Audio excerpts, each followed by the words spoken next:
हमारे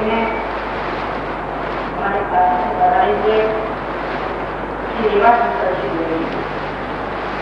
ये काशी हिंदू विद्यालय के महाराज बैठे हैं। ये लोग अभी आपके कार्यक्रम आते हैं। आप बड़े सरल बड़े विद्वान हैं। महाराष्ट्र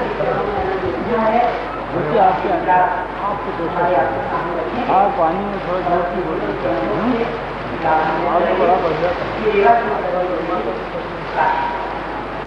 जिससे अभ्युदय भी हो और जिससे मुक्ति का भी लाभ हो, अर्थात निश्रेयस भी प्राप्त हो।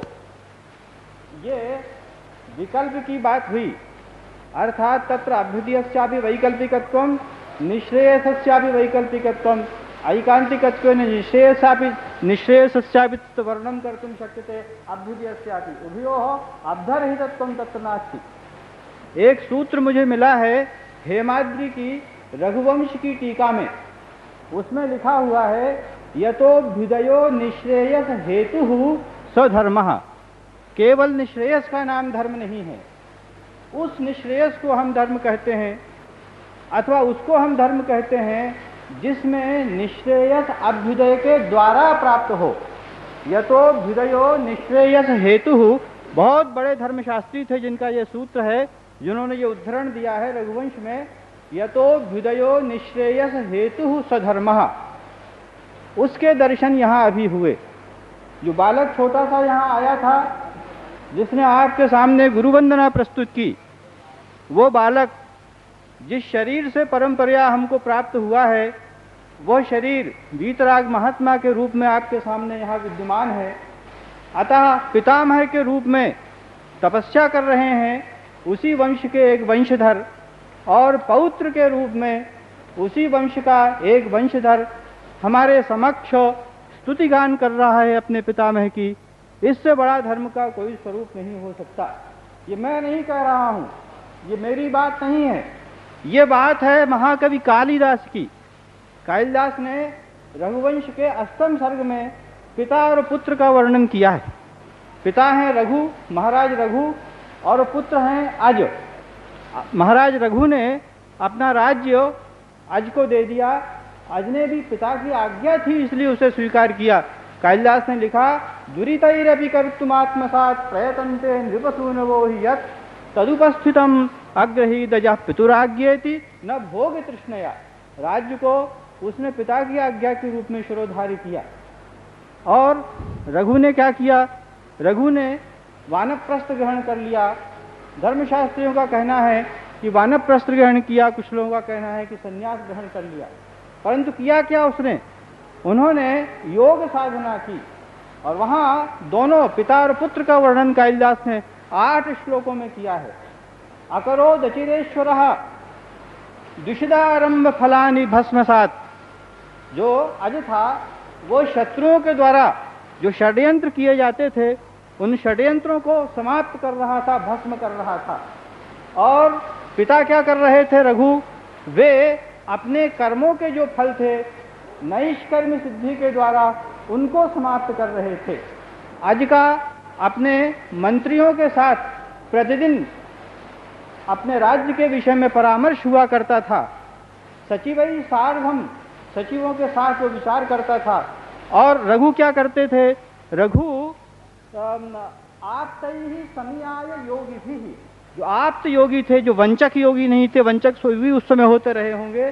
कालिदास ने शब्द दिया है रघुराप्तैहि समयाय योगिभिः। वो किस लिए? इसलिए कि उनको ये मालूम हो जाए कि तथ्य क्या है अतथ्य क्या है। पूरे श्लोकों का उद्धरण करना यहाँ उचित नहीं है। ये होता रहा, और अंत में कालिदास ने लिखा, इति शत्रुषु चेन्द्रियेषु च प्रतिषिद्ध प्रसरेषु जाग्रतौ। इति शत्रुषु चेन्द्रियेषु च प्रतिषिद्ध प्रसरेषु जाग्रतौ प्रसिता बुदयापवर्गयोः उभयीं सिद्धिमुभाववापतुः। दोनों ही सिद्ध हो गए। पुत्र जो था वो अभ्युदय में सिद्ध हो गया और उसका राज्य प्रतिष्ठित हो गया, और पिता जो थे वो निश्रेयस में सिद्ध हो गए। एक ही वंश में निश्रेयस और अभ्युदय दोनों की प्रतिष्ठा दिखाई दे रही है। यही धार्मिक वंश है। आज हमें महाराज जी के श्री चरणों में खड़े होकर उसी धर्म का साक्षात्कार हो रहा है। यह हमारे गार्हस्थ्य की सिद्धि है, यह हमारे सनातन धर्म की सिद्धि है और हम इस सिद्धि को प्रणाम करते हैं। तो मैं वो देवदत्त जी जो हैं उनको चाहता हूँ, है नहीं क्या यहाँ, उनको पुरस्कार देना चाहता हूँ। मैं अध्यापक हूँ और मैं भी पिता हूँ, मेरे भी पुत्र हैं पुत्रियाँ हैं, तो मेरे हृदय में इतना हर्ष आज है कि मैं उनको पुरस्कार देना चाहता हूँ। वो यहाँ उपस्थित नहीं हैं, तो उनके पिताजी यहाँ पधारे और ये पुरस्कार लें। आइए महाराज, ये तो हमारा अधिकार है। आइए आइए। इस बालक के पिता बनने का सौभाग्य जिसमें प्राप्त है हमारी टीम, ये बड़े भाग्यवान हैं। इनके पिताश्री श्रेष्ठ हैं और इनके एक बात मैं और कहना चाहता हूँ, उपक्रम है। हम आपको सन्यासी के रूप में तो देखते ही हैं, महात्मा के रूप में तो देखते ही हैं, आप में हमें पिता का अनुभव होता है और आपके चरणों में हम उसी ममता के साथ प्रणाम करते हैं। तो बच्चों पर जो आशीर्वाद पितामह का और पिता का हमेशा रहता है, उसकी कामना करते हैं। मुझे 32 वर्ष पहले यहाँ वृंदावन में आया था, मेरे भाई यहाँ रेलवे कर्मचारी थे, उनके पास था, यहाँ दर्शन भी किए थे। उसके बाद पहली बार आने का अवसर मिला तो मैं इसी भावना से आया कि महाराज जी के भी दर्शन होंगे, उस अत्यंत रसमयी ब्रजभूमि के भी दर्शन होंगे और उसमें एक निवेदन मैं कर सकूंगा। वो निवेदन ये है कि इस समय इस धर्म प्रधान राष्ट्र में दो संकट एक साथ उपस्थित हैं। एक तो संकट राजनीति का है, विदेश के लोग आसपास से आक्रमण कर रहे हैं, और दूसरा जो संकट है वो धर्म का संकट है। धर्म का जो संकट है उसको दूर करने में कभी भी सरकार सफल नहीं हो सकती।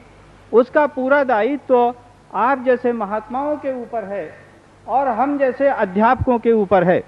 और अभी अभी दिल्ली में गोपीनाथ जी कविराज महाराज के विषय में शताब्दी समारोह का शुभारंभ हुआ था। वहाँ पर पंडित कमलापति जी त्रिपाठी और कर्ण सिंह महाराज ने ये कहा था कि ये जो संकट है इसको दूर करने का एक ही उपाय है, और वह उपाय है हमारे राष्ट्र में जितने भी सनातन धर्म को मानने वाले हैं भक्त, उन सब में संस्कृत विद्या की, शास्त्रों की प्रतिष्ठा। शास्त्रों की यदि प्रतिष्ठा नहीं होगी, शास्त्रों के अर्थ को हम ठीक से नहीं समझेंगे, हमारे भक्तों तक ठीक से नहीं पहुंचाएंगे, तो हम अवश्य ही चित्त से दुर्बल हो जाएंगे। और जब हमारा चित्त दुर्बल होगा तो रजनीश जैसे बहुत से बुद्धि भेद पैदा करने वाले, वो हमारे बचपन के मित्र हैं, बुद्धि भेद पैदा करने वाले तथाकथित विद्वान महात्मा आचार्य भगवान हमारे बीच में सफल हो जाएंगे और हम अवश्य ही पथच्युत हो जाएंगे।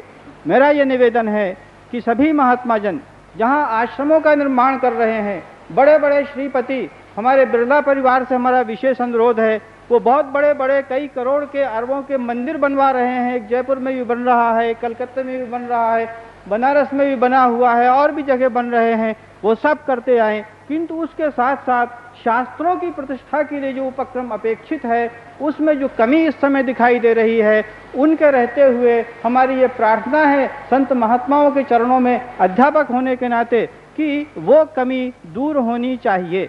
और संस्कृत विद्या के लिए जो पोषण इस समय होना चाहिए उपलब्ध हो, वो पोषण आप सबके रहते हुए आपकी कृपा से अवश्य ही हमको उपलब्ध हो जाए।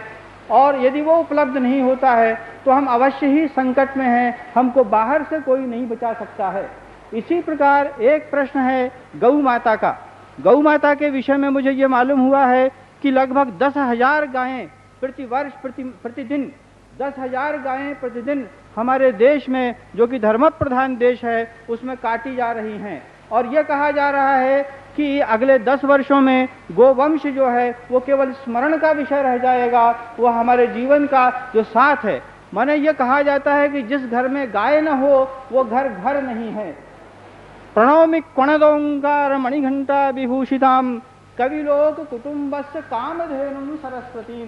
सरस्वती को कामधेनु के रूप में प्रणाम किया है भट्ट गोपाल ने, जो कि काव्य प्रकाश के टीकाकार हैं, महामाहेश्वर विद्वान हैं। प्रणौमि, गाय के गले में घंटा बंधा रहता है, सरस्वती रूपी यदि गाय है तो उसके गले में घंटा कौन सा होगा? मणि का घंटा है। और वो कैसा है? ओंकार जो है प्रणव, वही मणि घंटा है। प्रणौमि क्वणदोंकार मणिघंटा विभूषिताम कविलोक कुटुंबस्य कामधेनुम सरस्वती। आज इस ब्रजभूमि में जो गोपाल की भूमि है, आप सब महात्माओं के चरणों में सब गृहस्थ लोग यहाँ उपस्थित हैं, भक्त लोग उपस्थित हैं। यदि ये संकल्प करें कि वे इस गोधन की रक्षा के लिए भी उद्यत होंगे, तो मैं समझता हूँ कि यह उनकी सबसे बड़ी श्रद्धांजलि होगी स्वामी जी महाराज के चरणों में, और धर्म के प्रति वो अपने दायित्व का निर्वाह कर सकेंगे। द्रव्य का जो उपयोग है, लक्ष्मी का बड़ा महात्म्य है, किंतु लक्ष्मी को जड़ माना गया है क्योंकि उसका दुरुपयोग भी हो सकता है। महात्माओं के सदुपदेश से उसका सदुपयोग करना आवश्यक है, और देश और काल के अनुसार जो अच्छा और बुरा है इसका निर्णय करना आवश्यक है। आज का सबसे बड़ा अभ्यर्हित धर्म जो है वो गोरक्षा का धर्म है, और उसके बिना अवश्य हमारा हिंदुत्व खतरे में होगा। अतः मैं ये निवेदन करता हूँ कि इस आचार्य चरणों में जो हम श्रद्धांजलि अर्पित करने के उपस्थित हुए हैं, उसका सबसे बड़ा काम होगा एक अनुष्ठान का व्रत लेना, और वो अनुष्ठान दो प्रकार का हो। एक और वाणी रूपी गौ की रक्षा करना, हमारे राष्ट्र की वाणी रूपी गौ है, संस्कृत भाषा, उसकी रक्षा करना, और दूसरी तरफ जो हमें माता के समान पोषण देती है, हमारे शरीर को स्वस्थ रखती है, जिसके बिना हम वस्तुतः अपनी बुद्धि का भी विकास नहीं कर सकते, अपने व्यक्तित्व का विकास नहीं कर सकते, उस गौ माता की रक्षा। मैं ये आपसे निवेदन, बहुत बढ़िया पाठ किया। हम सभी के आगे रखेंगे।